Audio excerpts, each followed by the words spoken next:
Shin siminti yana bushewa ne? A'a, babban kuskure a site shine kankare ya bushe. Sunana Salim Idris Malami, ni injiniya ne a ɓangaren gine-gine da kuma ingancin kankare. Gaskiyar magana ita ce siminti baya bushewa kamar laka ko fenti. Sai dai cewa da zarar siminti ya haɗu da ruwa yana fara yin aiki tare da shi. Yana canjawa daga gari zuwa abu mai ƙarfi.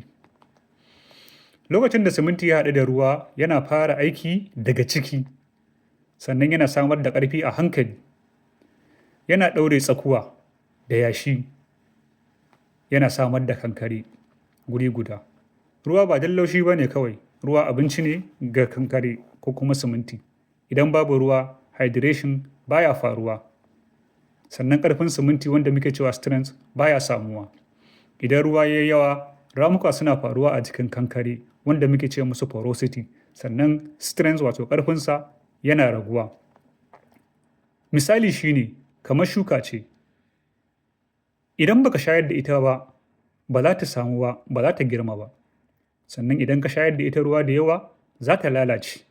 To wannan kamar siminti ne. Siminti yana ƙara ƙarfi, yana ƙarfi ne ba saboda bushewa ba. A'a, siminti yana ƙarfi ne saboda aikin da yake faruwa a ciki wato hydration.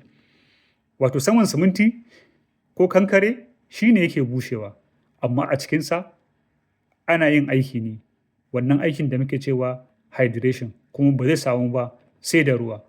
Wato babban kuskure ne a site a bari kankare ya bushe ƙamarau, wato iska ta busar da shi da rana.